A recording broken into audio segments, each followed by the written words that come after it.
श्रीमद् भागवत अष्टम स्कंद 16वां अध्याय में भक्तगणों आपको कश्यप जी के द्वारा अदिति को पयोव्रत का उपदेश देना, यह कथा आपको बताऊंगा। आप इसको ध्यानपूर्वक सुने। श्री सुखदेव जी कहते हैं, परीक्षित, जब देवता इस प्रकार भागकर छिप गए और दैत्य ने स्वर्ग पर अधिकार कर लिया, तब देव माता अदिति को बड़ा दुख हुआ। वे अनाथ सी हो गई। एक बार बहुत दिनों के बाद जब परम प्रभावशाली कश्यप मुनि की समाधि टूटी, तब वे अदिति के आश्रम पर आए। उन्होंने देखा कि न तो वहां सुख शांति है और न किसी प्रकार का उत्साह या सजावट है। परीक्षित, जब वे वहां जाकर आसन पर बैठ गए और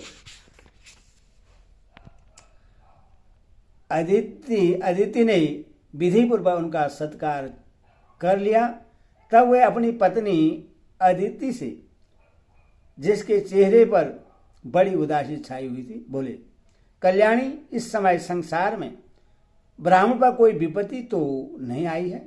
धर्म का पालन तो ठीक ठीक होता है। काल के कराल गाल में पड़े हुए लोगों का कुछ अमंगल तो नहीं हो रहा है। फिर ये गृहस्थाश्रम तो जो लोग योग नहीं कर सकते उन्हें भी योग का फल देने वाला है। इस गृहस्थाश्रम में रहकर धर्म, अर्थ और काम के सेवन में किसी प्रकार का विघ्न तो नहीं हो रहा है। यह भी संभव है कि तुम कुटुंब के भरण पोषण में व्यग्र रही हो, अतिथि आए हो और तुमसे बिना सम्मान पाए ही लौट गए हो।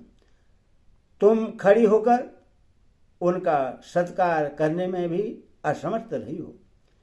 इसी से तो तुम उदास नहीं हो रही हो।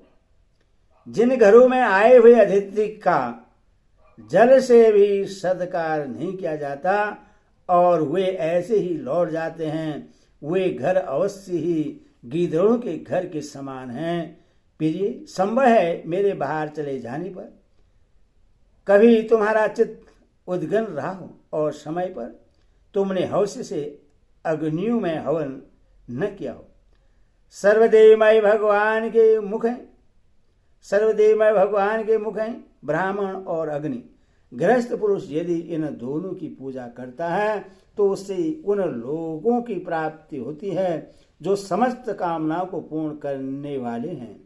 फिर तुम तो सर्वदा प्रश्न रहती हो, परंतु तुम्हारे बहुत से लक्षणों से मैं देख रहा हूं कि इस समय तुम्हारा चित्त अस्वस्थ है। तुम्हारे सब लड़के तो कुशल मंगल से है ना? अदिति ने कहा, भगवान, ब्राह्मण, गौ, धर्म आदि आपकी यह दासी सब सकुशल हैं और मेरे स्वामी, यह गृहस्थ आश्रम ही अर्थ, धर्म और काम की साधना में परम सहायक है। प्रभु, आपके निरंतर स्मरण और कल्याण कामना से अग्नि, अदिति, सेवक, भिक्षुक और दूसरे याचका भी मैंने तिरस्कार नहीं किया है। भगवान, जब आप जैसे प्रजापति मुझे इस प्रकार धर्म पालन का उपदेश करते हैं, तब भला मेरे मन की ऐसी कौन सी कामना है जो पूरी न हो जाए। आर्यपुत्र, समस्त प्रजा, वह चाहे सत्वगुणी, रजोगुणी और तमोगुणी हो, आपकी संतान है। कुछ आपके संकल्प से उत्पन्न हुए हैं और कुछ शरीर से। भगवान, इसमें संदेह नहीं है कि आप सब संतानों के प्रति चाहे असुर हो या देवता एक सा भाव रखते हैं। सम है, तथापि स्वयं परमेश्वर भी अपने भक्तों की अभिलाषा पूर्ण क्या करते हैं। मेरे स्वामी, मैं आपकी दासी हूं। आप मेरी भलाई के संबंध में विचार कीजिए।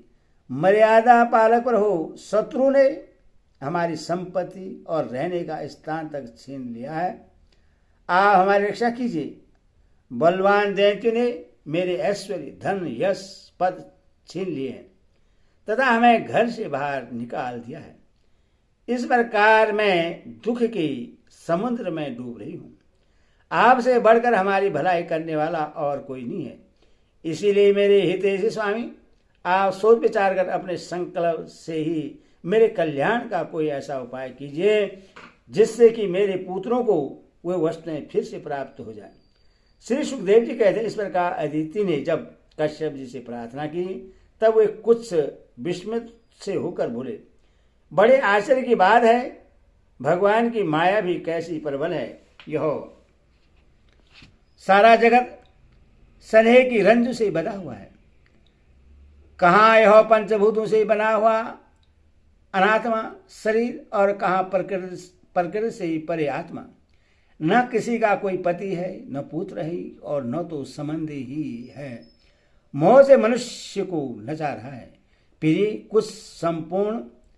प्रिय तुम संपूर्ण प्राणियों के हृदय में विराजमान अपने भक्तों के दुख मिटाने वाले जगत गुरु भगवान वासुदेव की आराधना करो। वे बड़े दीन दयालु हैं, अवश्य ही श्री हरि तुम्हारी कामनाएं पूर्ण करेंगे। मेरा यह दृढ़ निश्चय है कि भगवान की भक्ति कभी व्यर्थ नहीं होती, इसके सिवा कोई दूसरा उपाय नहीं है। अदिति ने पूछा, भगवान मैं जगदीश्वर भगवान की आराधना किस प्रकार करूं जिससे मैं सत्य संकल्प पर हूं मेरा मनोरथ पूर्ण करे। पतिदेव, मैं अपने पुत्रों के साथ बहुत ही दुख भोग रही हूं, जिससे वे शीघ्र ही मुझ पर प्रसन्न हो जाएं। उनकी आराधना की वही विधि मुझे बतलाइए। कश्यप जी ने कहा, देवी, जब मुझे संतान की कामना हुई थी तब मैंने भगवान ब्रह्मा जी से यही बात पूछी थी। उन्होंने मुझे भगवान को प्रश्न करने वाले जिस व्रत का उपदेश किया था वही मैं तुम्हें बताता हूं। फाल्गुन के शुक्ल पक्ष में 12 दिन तक केवल दूध पीकर रहे और परम भक्ति से भगवान कमल नयन की पूजा करें। अमावस्या के दिन यदि मिल सके तो सुअर की खोदी हुई मिट्टी से अपना शरीर मलकर नदी में स्नान करें। उस समय यह मंत्र पढ़ना चाहिए, हे देवी, प्राणियों को स्थान देने की इच्छा से 12 भगवान ने रसातल से तुम्हारा उद्धार किया है। तुम्हें मेरा नमस्कार है, तुम मेरे पापों को नष्ट कर दो। इसके बाद अपने नित्य और नैमित्तिक नियमों को पूरा करके एकाग्रचित से मूर्ति वेदी सूर्य जल अग्नि और गुरुदेव के रूप में भगवान की पूजा करें और इस प्रकार स्तुति करें, पर हो आप सर्वशक्तिमान हैं, अंतर्यामी और आराधनीय हैं। समस्त प्राणी आप में और आप समस्त प्राणियों में निवास करते हैं, इसी से आपको वासुदेव कहते हैं। आप समस्त चराचर जगत और उसके कारण के भी साक्षी हैं। भगवान, मेरा आपको नमस्कार है। आप अव्यक्त और सूक्ष्म हैं, प्रकृति और पुरुष के रूप में भी आप ही स्थित हैं। आप 24 गुणों के जानने वाले और गुणों की संख्या करने वाले सांख्य शास्त्र के प्रवर्तक हैं। आपको मेरा नमस्कार है। आप वो यज्ञ हैं जिसके प्राणीय और उदन्य ये 2 कर्म सिर हैं। प्रातः मध्याह्न सायंकाल ये 3 श्रवण और 3 पाद हैं। चारों वेद 4 सिंह हैं। गायत्री आदि 7 छंद ही 7 हाथ हैं। यह धर्ममय वृक्ष रूप यज्ञ वेदों के द्वारा प्रतिपादित है और इसकी आत्मा है स्वयं आप। आपको मेरा नमस्कार है। आप ही लोक कल्याणकारी शिव और आप ही प्रलयकारी रुद्र हैं।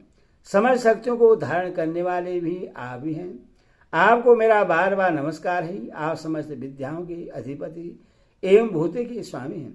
आपको मेरा नमस्कार है। आप इस सबके प्राण और आप ही इस जगत के स्वरूप भी हैं। आप लोगों के कारण तो हैं ही स्वयं योग और उससे मिलने वाले ऐश्वर्य भी आप ही हैं।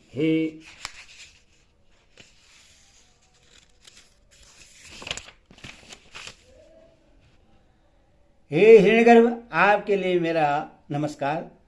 आप ही आदिदेव हैं, सबके साक्षी हैं। आप ही नर नारायण ऋषि के रूप में प्रकट स्वयं भगवान हैं। आपको मेरे नमस्कार है। आपका शरीर मरकत मणि के समान सांवला है। समस्त संपत्ति और सौंदर्य की देवी लक्ष्मी आपकी सेविका है। पीताम्बरधारी केशव, आपको मेरे बार बार नमस्कार। आप सब प्रकार के वर देने वाले हैं, वर देने वालों में श्रेष्ठ हैं तथा जीवों के एकमात्र वरणीय हैं। यही कारण है कि धीर विवेकी पुरुष अपने कल्याण के लिए आपके चरणों की रज की उपासना करते हैं। जिनके चरण कमलों की सुगंध प्राप्त करने की लालसा से समस्त देवता और स्वयं लक्ष्मी जी भी सेवा में लगी रहती है, वे भगवान मुझ पर प्रसन्न हो। प्रिय भगवान ऋषिकेश का आह्वान पहले ही कर लें, फिर इन मंत्रों के द्वारा पाद आचमन आदि के साथ श्रद्धापूर्वक मन लगाकर पूजा करें।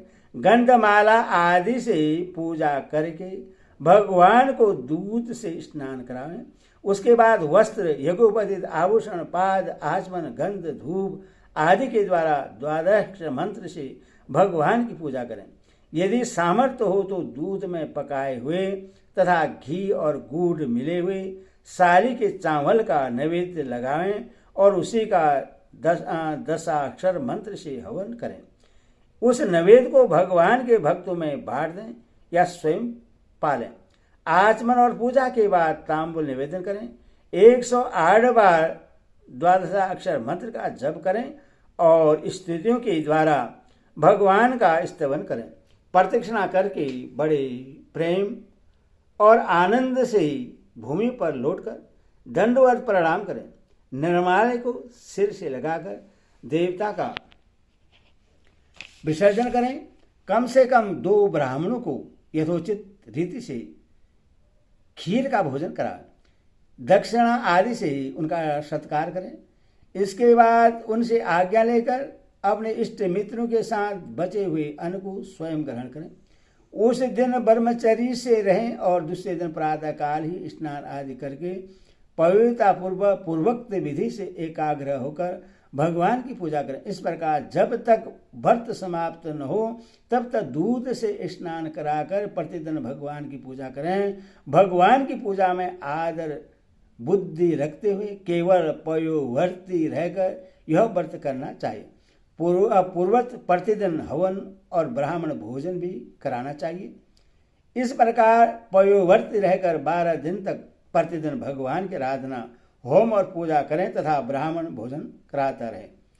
फाल्गुन शुक्ल प्रतिपदा से लेकर त्रयोदशी पर्यंत ब्रह्मचर्य से रहें। पृथ्वी पर शयन करें और तीनों समय स्नान करें। झूठ न बोलें, पापियों से बात न करें, पाप की बात न करें, छोटे बड़े सब प्रकार के भोगों का त्याग कर दें। किसी भी प्राणी को किसी प्रकार से कष्ट न पहुंचाएं। भगवान की आराधना में लगा ही रहें। त्रयोदशी के दिन विधि जानने वाले ब्राह्मणों के द्वारा शास्त्र विधि से भगवान विष्णु को पंचामृत स्नान कराएं। उस दिन धन का संकोच छोड़कर भगवान की बहुत बड़ी पूजा करनी चाहिए और दूध में चेरू खीर पकाकर भगवान विष्णु को अर्पित करना चाहिए। अत्यंत एकाग्र चित्त से उसी पकाए हुए चेरू के द्वारा भगवान का यजन करना चाहिए और उनको प्रश्न करने वाला गुणयुक्त तथा स्वादिष्ट नैवेद्य अर्पण करना चाहिए। इसके बाद ज्ञान संपन्न आचार्य और ऋतुजनों को वस्त्र, आभूषण और गौ आदि देकर संतुष्ट करना चाहिए। प्रिय, इससे भी भगवान की ही आराधना समझो। प्रिय, आचार्य और ऋतुजनों को शुद्ध, सात्विक और गुणयुक्त भोजन कराना ही चाहिए। दूसरे ब्राह्मण और आए हुए अतिथियों को भी अपनी शक्ति के अनुसार भोजन कराना चाहिए। गुरु और ऋतुजनों को यथा योग्य दक्षिणा देनी चाहिए। जो चंडाल आदि अपने आप वहां आ गए हों उन सभी को तथा दीन, अंधे और असमर्थ पुरुषों को भी अन्न आदि देकर संतुष्ट करना चाहिए। जब सब लोग खा चुके तब उन सबके सत्कार को भगवान की प्रसन्नता का साधन समझते हुए अपने भाई बंधुओं के साथ स्वयं भोजन करें। प्रतिपदा से लेकर त्रयोदशी तक प्रतिदिन नाच, गान, बाजे, स्तुति, स्वस्ति वाचन और भगवत कथाओं से भगवान की पूजा करावें। प्रिय, यह भगवान की श्रेष्ठ आराधना है। इसका नाम है प्रियोव्रत। वर्मा जी ने मुझे जैसा बतलाया था वैसे ही मैंने तुम्हें बता दिया। देवी तुम भाग्यवती हो। अपनी इंद्रियों को वश में करके शुद्ध भाव एवं श्रद्धापूर्वक चित्त से इस व्रत का भलीभांति अनुष्ठान करो और इसके द्वारा अविनाशी भगवान की आराधना करो। कल्याणी, यह व्रत भगवान को संतुष्ट करने वाला है, इसीलिए इसका नाम है सर्वयज्ञ और सर्वव्रत। यह समझ तपस्याओं का सार और मुख्य दान है। जिससे भगवान प्रसन्न हो वही सच्चे नियम है, वही उत्तम यम है, वे ही वास्तव में तपस्या, दान, व्रत और यज्ञ है। इसलिए देवी संयम और श्रद्धा से तुम इस व्रत का अनुष्ठान करो। भगवान शीघ्र ही तुम पर प्रसन्न होंगे और तुम्हारी अभिलाषा पूर्ण करेंगे। हरि ओम तत्सत, हरि ओम तत्सत।